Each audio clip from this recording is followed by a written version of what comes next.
Hello, my name is Winston Wallace. Yesterday was my birthday, December 1st. Uh, Today, of course, is December 2nd. It's year 2010. My good friend Carissa, my niece, is always asking me to tell her about the old days, tell her about when I was young, tell my story. So I thought I would tell it to Carissa briefly, my story. Probably wouldn't be too interesting to most people, but I don't know. I guess some people are interested in, depending on your time frame, your reference, where you're at in life, what you call the old days.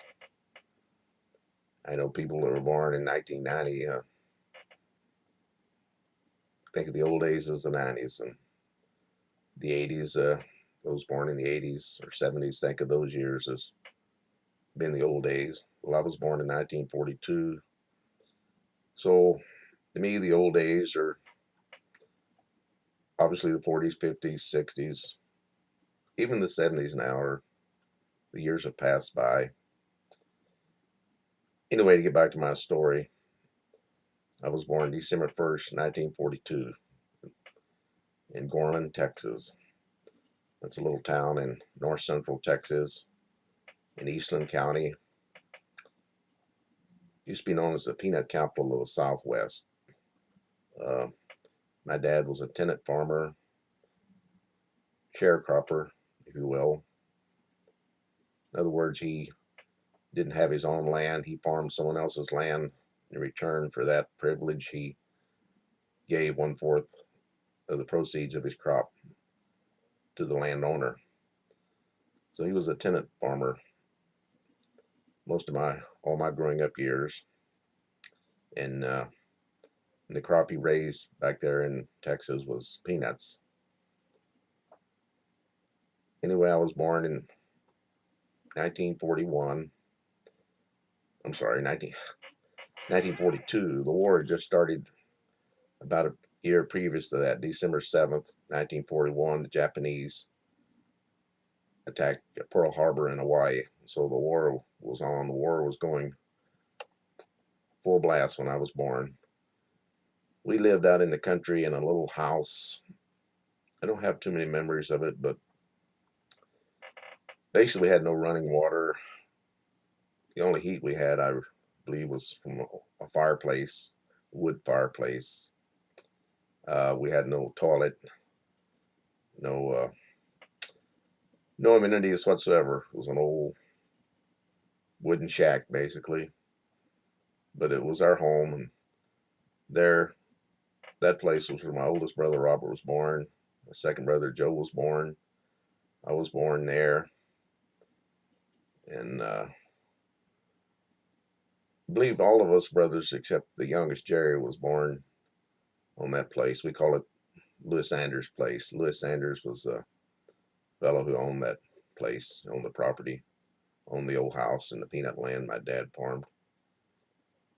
I don't recall too much about those years.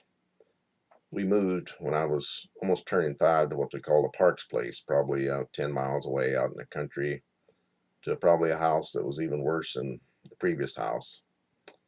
Uh, Once again, we had no running water inside.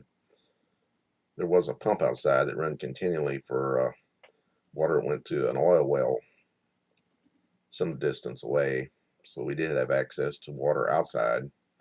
I remember my mom had an old kerosene stove, and there again we had a fireplace where we burned wood. And once that fire went out, there was no heat. On those cold winter nights, it was cold. It was probably colder inside than it was outside. And I have a lot of happy memories about those places, really. About that place, what we call the Parks place. Uh, I can remember our mom on a cold winter night heating up an iron like you would iron with. Back in those days, we didn't have electric iron. They had an iron like you would put on the stove to get it hot. You would iron with that. And she would take that iron or irons and maybe wrap up some cloth in it, and on a cold winter night, she would put it against our feet for, if you will, a foot warmer. I recall that. That was we had a wonderful mom, and I can remember, like, on the cold mornings, like I said, we had no inside toilet at all. We'd have to go outside and go to the bathroom, and she would give us a little tin can as us little kids to pee in, and she would, take it outside and dump it. And I thought that was kind of special. Uh, I started school on that place, the Parks place, 1948. All the roads in those days were unpaved. They were dirt road, gravel road.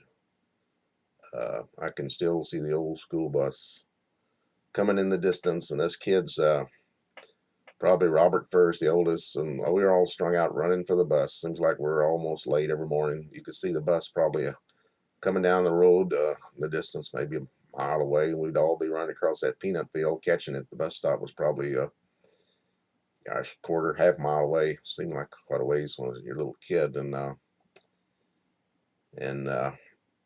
I can recall my mom making us back in those days. Didn't have too many store-bought clothes. She usually bought her pants, but shirts and coats. She was a great seamstress. She had a lot of talent.